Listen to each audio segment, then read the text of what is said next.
लेकिन ये साला कर क्या रहा है यहाँ पे? भैंस है तो सा मियाँ जो उता गइल बा ना बाहतिया ना लौ से दूध करतिया मन तो करता कोनो से ढा हो के बेच दी। रुक देखा तनी होने साफ दासा के पाह लाग गइल बा भैंस से। अभी मजा आएगा ना।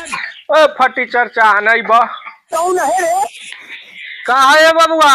अच्छा आवता नहीं ए मर्द देखा ना हम 3-4 दिन से तार पेड़ा जो हता नहीं हमार। हाँ तारा घर आऊं तारा गांव में काल गई रहने। अच्छा अच्छा ना कैल तू। हाँ कौन जरूरी बा बबुआ? सुनले बनी का तू बड़ा भैंस बेचवावे ला किनवावे ला 10-10 गो रोज किनवा दी बेचवा दी ना। तो वही ना देखा ना एगो भैंस हम किन के ले आए सुन लो। अच्छा 1 लाख में हाँ आ कह के दे दिल जे 12 किलो दूध करतिया। हाँ, हाँ, हमरा घरे आयल तो उ दूध करतिया 3 किलो। अच्छा ठग दहलक। ठग दल बा आ वहू में 3 किलो दूध है ना। आज केहू 14-15 महीना हो गल अभी गाभिनो नहीं खे भइल। बियाइबो नहीं कोई ना गाभिन भइले नहीं तो बियाई। अच्छा गोभिनो नहीं खा भाई ना अब उहे सोचत नहीं तनी बेचवा दे तो बेचे के बा ओकरा के कि ना? हां हटा देवे के बस मियां जगता ओकरा से मन मन उगता गइल बा। अच्छा ठीक बा केहू पूछी हमरा से नु तो हम बता देम आ बता ना हम बोलौल ही आए। ठीक बा ए मत भैंसिया का दाम कितना मांगता रह तू? हमारे भैंसिया के दाम तो हम मांगत तनी 60,000। 60,000 ठंडा भैंस बिया मन उगता गइल बा दूध देते नहीं का 60,000 इनका चाहिए। कुछ कम बेस कर जे कोनो आई तो नाम बताओ तनी। हां 60,000 नानो तो 55,000 रुपया दिवा दी है। अच्छा 1,000 में से तोहरों के दिवा दे 1,000 अलग से हम दे दे हैं हमारा के। अच्छा तो ठीक बा जान लो हम एंगे घूमते फिरते रही ना के उ कहले तो बोलौले ले बेचवा दी।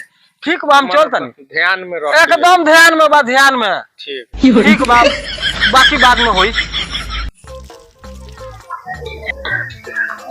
ओ फटी चर्चा आवा है ना। कौन है रे? बैठो बैठो। का कहता रही बबुआ? घर के लोग कहता एगो भैंस किने के किनवा ना तो देखला उकला होकता तू घूमे ला। अच्छा भैंस किने के ए मर्द उ त हमरा बाबे हाथ का खेल बाटे चटपट हम किनवा दिने बेचवा दिने। इतने तेजस्वी लोग हैं हमारे। किने के बानू किने के बात तबे तो कहता नहीं। अच्छा तो बहुआरवा में एगो जन मंगरू बायन हऊ उनका घरे एगो भैंस बड़ा जंट बिया अगर कहब तो किनवा दे मना तो चलो ना किन ले चल आओ जा। चलो चलो चलो सुनो ना दिन भर हम घूमे ना किनवाई नहीं नु तो हमरो पेट बा उमे खर्चा कुछ लागला तो बोलो ना।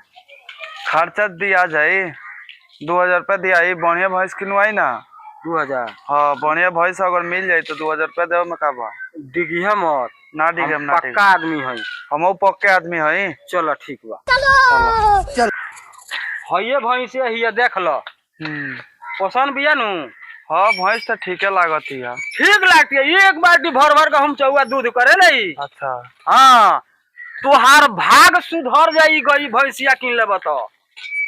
ठीक बा तो बतियाए का ना बोला। अच्छा तो उ लौकत नहीं खन उनका के खोज के तू ये जब देखो एकर पय हो इ लोग हम बतिया के बोलौले आवता नहीं। आओ बैठा बाक मर दे तू नहीं लइकन के भैंस धोआ के भेज बड़ा खोज खोज हमर मियाँ झाड़ा ओ अब गन आके बैठनी है धोवत रहनी है भैंसी गोहकी एगो ले आइल बनी। अच्छा ठीक बा तो 55,000 नु मंगले बड़ो। हाँ हमरा के 55 दिवा दी है सुन ल। हां आ ओकरा बाद तू जितना में अपन बेचवा लिह सब तू ले लिह आ 1,000 ओहू में से हम कहले बनी त दे दे। तो एगो काम करो गोहकी आइल हुई पूछी तोहरा से तू 80,000 बताइयो 80,000। ठीक बा हम 80,000 बताए आ उ तूर फार करी नु तो 75 से कम मत करियो। ठीक बा हइये गो किया हां हां उनका के खड़ियोले बनी। तो ठीक बा बोला लिया यहां। हां यही जब बोला लिया रुको जरा सबर करो बोला ना। हइये गो किया हां यहां हम बैठ पूछना ला दाम इनका से बताओगे ना भैंसिया का दाम कैसे बा? तंगा से बतैले नहीं थे। अरे हमार गोली मारो तोरा बेचे के बा इनका किने के बा आपस में कोनी बतियाओ लगा। भैंस हमर 1 लाख के हिया माने हमारा घर खिया पिया वाला आदमी नहीं है देखते बड़ा आवेलन तो इनका घर खूब खियालो खूब सेवा होला जे ओ जे भैंस बांधल बन ना आगे लेखन ना आ तरसना हम आगे बैठल बा यदि 80,000 रुपया कहले रहनी 80,000 ज्यादा। 12 किलो दूध करेले। तो भैंसिया का हालत देखनी हो। तो 1 लाख में भैंसिया कीन के ले आइल बनी।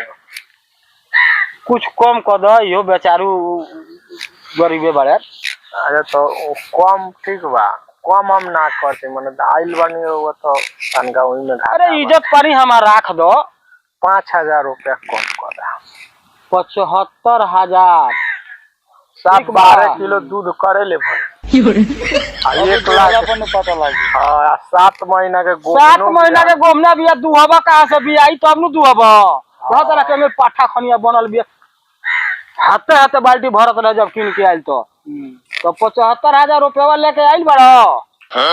ना अभी बा कुछ ज्यादा नहीं कर 10-15,000 बा। 10-15,000 बा। चलो पैसा दो। अभी मजा आएगा ना भिड़ो। ए दो नंबर दे कोई बेर मिलेगा। हई 15,000 रुपया ए बड़ा धल। ठीक बा। सझिया ई 60,000 रुपया लेके वही हैं आ भैंस लेके जई हैं।